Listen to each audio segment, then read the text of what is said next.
that's what we're here today, letting you know, and then, of course, we know that we got to have the help of God to break down the strongholds, because it's a stronghold.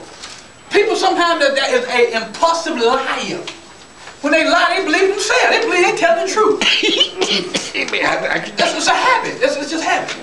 People steal at random. They go by and just walk by and steal. Not they don't want to steal, but because they have a habit of stealing, they just do it. They don't want to do that. People sometimes they have those bad habits. They don't want to do it.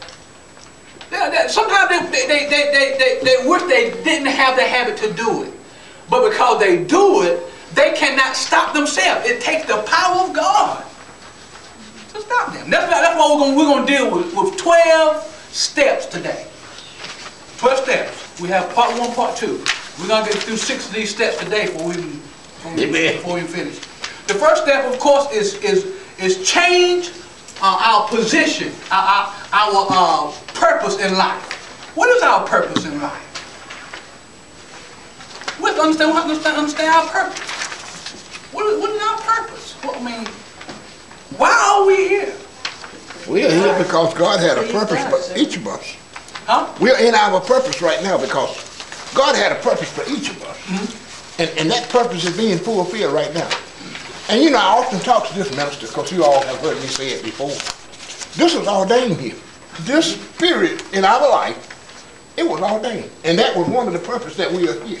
Because it was ordained when we were born that we were going to be here tonight. Each of us that are here was going to be here. And I often say that about this ordaining, that what's going to be is going to be.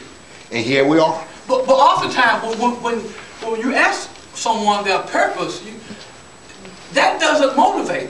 Because you say to them, you have a purpose in life. Some people tell you, so what? What?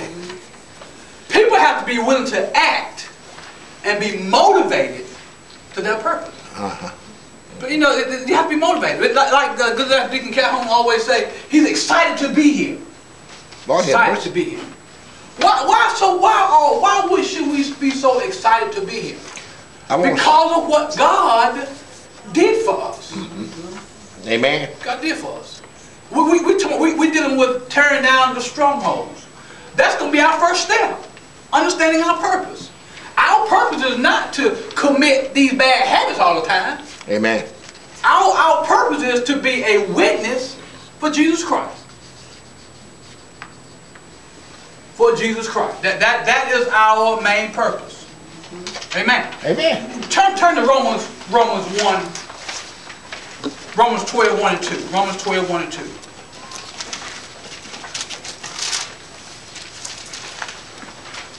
Because you can tell me I have purpose all you want to. Amen. Amen. But until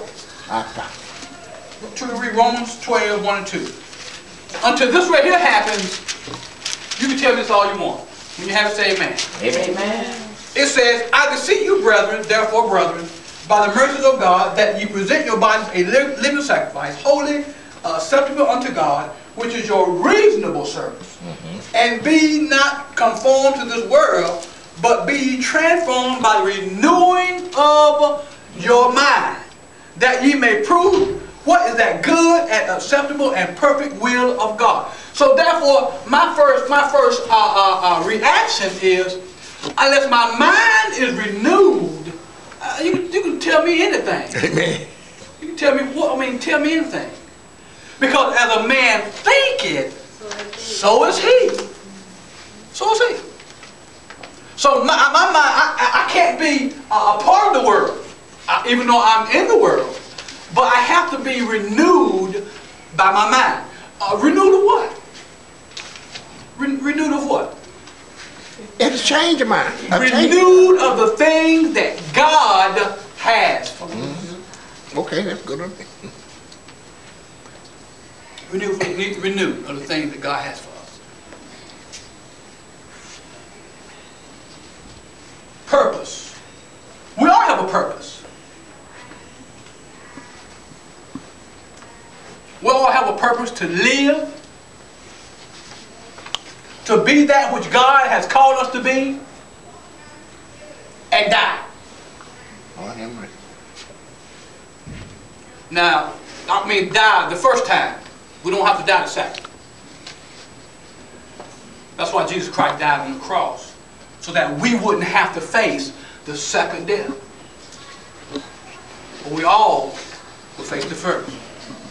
It says, I'm reading here, it says, to live differently, we must think different. Amen.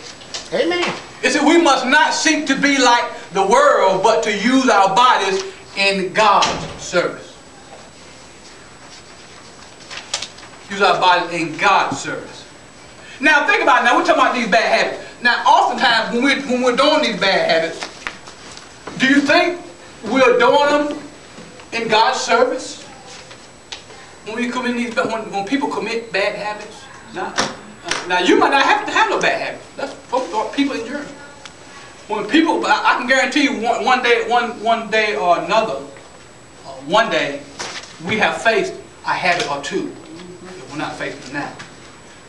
I remember kids who grow up sucking their thumb. Oh Lord. Do you still suck your thumb? But there's some people, even though they start off sucking their thumb, when they grow old to be an adult, they still suck their thumb. Amen. I got a cousin that do it now. She's gonna be 60 years old. Her birthday. She's right behind me. She sucks that thumb, man. That thing, she'll throw that thing in her mouth and be. Yeah. It's a habit. It's a habit. That's a habit. Yeah, it's a habit. And you can tell them, oh, keep that thumb out your mouth. That's right. They might get out there, but as soon as you turn them back, they're going to stick it right back in their mouth. So that's what our habits are.